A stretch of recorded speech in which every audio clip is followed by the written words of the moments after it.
Hello guys, I'm Joe and welcome to Access A-List. So to kick off, it was the kiss seen around the world as things turned steamy, or certainly very awkward, at Coachella Festival this week when headliner Drake, during an impromptu set with Madonna, was subjected to a lengthy snog by the Queen of Pop. Controversy was fueled as, after the smooch, Drake appeared to reel forward and wipe his mouth in disgust. However, he took to Instagram on Tuesday to clarify, saying, "Don't misinterpret my shock. I got to make out with the Queen Madonna and I feel 100 about that forever." Drake has a new single out next week and My Side is all about a romantic relationship, but hang on a sec. Drake? And Madonna? Dradonna? Surely not. As Kim and Khloe Kardashian continue to traipse around Armenia, news emerged this week of their respective partners. We have found out that controversial rap superstar Kanye West is due to headline this year's Glastonbury Festival in the UK, something Jay-Z so famously did in 2008, and an honour that has previously been afforded to the likes of the Rolling Stones, Dolly Parton and Bruce Springsteen. Kanye headlines an eclectic lineup which includes Florence and the Machine, Lionel Richie and Pharrell Williams. Meanwhile, Khloe Kardashian's on-off boyfriend, rapper French Montana, has also been in the news as he jets off to Dubai, where he'll be staying in the exclusive JW Marriott Marquise Hotel before a performance in the city. However, there's no indication that the Moroccan-born star will be swinging by Armenia to hook up with Khloe on the way home. Madonna and Drake weren't the only saliva-swapping duo in the headlines this week, as the award for Best Kiss at the MTV Movie Awards went to Shailene Woodley and Ansel Elgort for their effort in The Fault in Our Stars. The awards show, which stars itself as an irreverent alternative to the major critical ceremonies, took place last week in LA, and teen flick The Fault in Our Stars was the big winner, taking Best Movie, while its star Shailene Woodley took Best Female Performance. Other winners included Bradley Cooper, who won Best Male Performance for his role in American Sniper, while Channing Tatum picked up Best Comedic Performance for 22 Jump Street, while Meryl Streep picked up Best Villain for her role in Into the Woods, and Zac Efron took home the all-important Best Shirtless Performance Award. One particular highlight was Robert Downey Jr. forcing his Avengers co-stars to their knees when they presented him with the Generation Award. Robert described it as the recognition I so desire. Speaking of the Avengers, and the film's sequel, The Age of Ultron, got its world premiere this week. Chris Hemsworth, Robert Downey Jr., Chris Evans, Scarlett Johansson and Mark Ruffalo were all in attendance, and the actors were joined by hundreds of screaming fans who lined Hollywood Boulevard and weaved all the way up to the red carpet and the theatre doors. Evans said, "Without the built-in fan base, these movies wouldn't happen. It's exciting to be a part of something that you know fans are going to see, that they're excited about. It's intimidating, but the truth is, Marvel has yet to let me down." Ruffalo, however, who reprised his role as the Hulk, says his motion capture work as the green superhero is extremely tough on him and especially his body, saying, "Every time I had to do the Hulk stuff, something would get pulled or sprained." Now, Avengers The Age of Ultron is out in the UK next week. Sit tight for the trailer at the end of the show. And with the 2012 original movie remaining one of the most successful films of all time, having taken over $1.5 billion worldwide to date, big things are expected from the new flick. More comic book fun now, and while many eyes were on the stellar celebrity guest list at the Middle East Film and Comic-Con, there was also a healthy focus on some local productions. Among the highlights was the premiere of the trailer for the Emirati-produced Aerials, which the producers say is the UAE's and possibly the Arab world's first feature-length sci-fi film.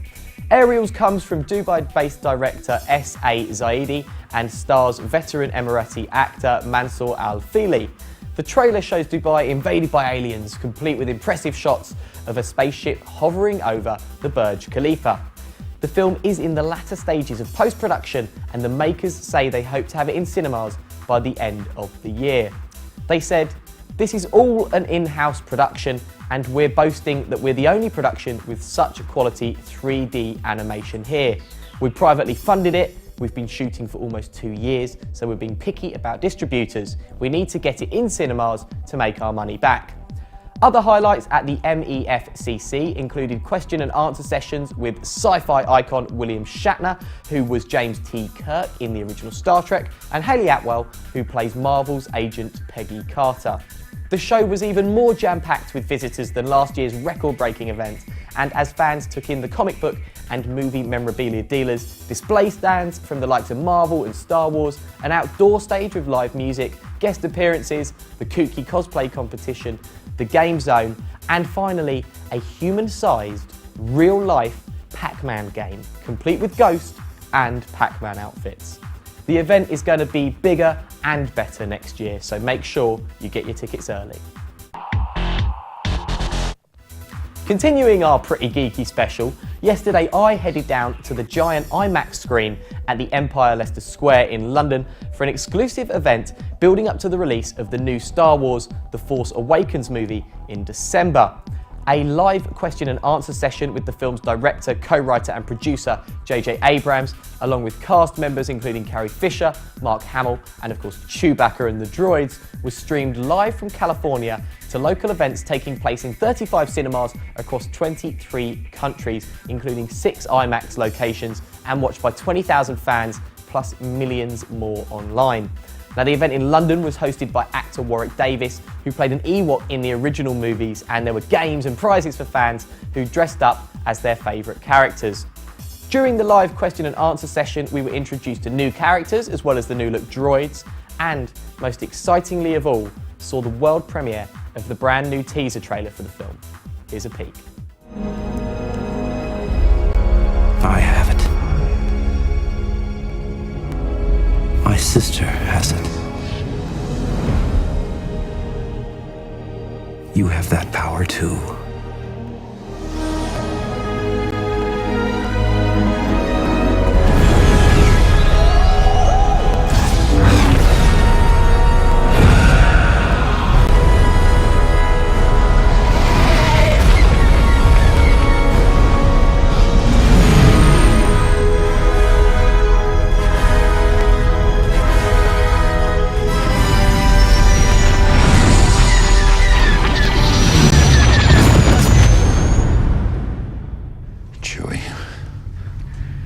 We're home.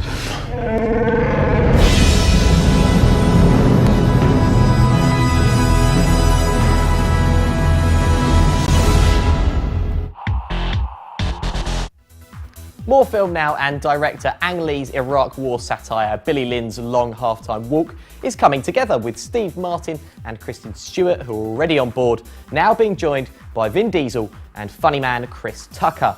The film is the story of a platoon who, after surviving a battle in Iraq, are brought home for a promotional tour culminating in a Thanksgiving Day football halftime show.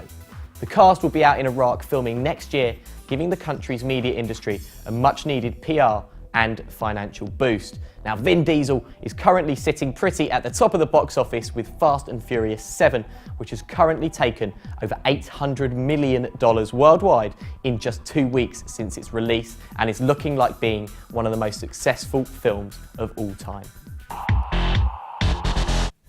Staying with movies, here's this week's big releases. Now, we brought you the trailer last week, and Child 44 hits cinemas today.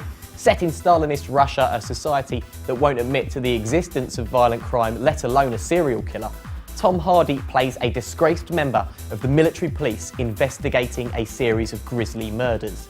It's dark and thrilling, and if it's anything like as good as the book it's adapted from, it's gonna be an instant classic. Next up, A Little Chaos is directed by Brit acting legend Alan Rickman, and he also stars as King Louis XIV in this romantic drama which follows Sabine, played by Kate Winslet, a talented landscape designer who is building a garden at Versailles for the king but struggles with class barriers as she becomes romantically entangled with the court's renowned landscape artist. It's been critically well received, and with a cast that also contains Stanley Tucci, has touches of class throughout. And finally, Dublin set Glassland tells the story of a young taxi driver, played by Jack Rayner, who gets tangled up in the world of human trafficking while trying to save his mother, who's played by Toni Collette, from addiction. I chatted with writer and director Jared Barrett last week, along with the film star Jack Rayner, who spoke movingly about drawing on his own dysfunctional relationship with his mother for the role. It is an incredibly tough, gritty film, but definitely worth a watch. That's it from this week's Access A-List, and as always, for all the latest showbiz news from all over the globe, check out levant.tv and give us a follow on Twitter at Access A-List. And as I mentioned earlier, this week we thought we'd play you out with the trailer for the biggest blockbuster of the year so far, Avengers: The Age of Ultron. It's in UK cinemas next week. My name's Joe. See you next time. All set up, boss. Actually, he's the boss. I just pay for everything and design everything. Make everyone look cooler. The Avengers, how can you possibly stop me? Show them what we got.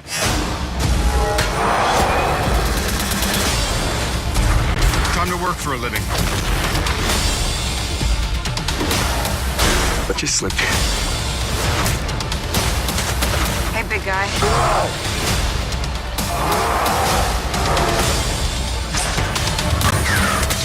That's all in the swing. If you step out that door, you're an Avenger. You didn't see that coming? All right, it's time for some fun.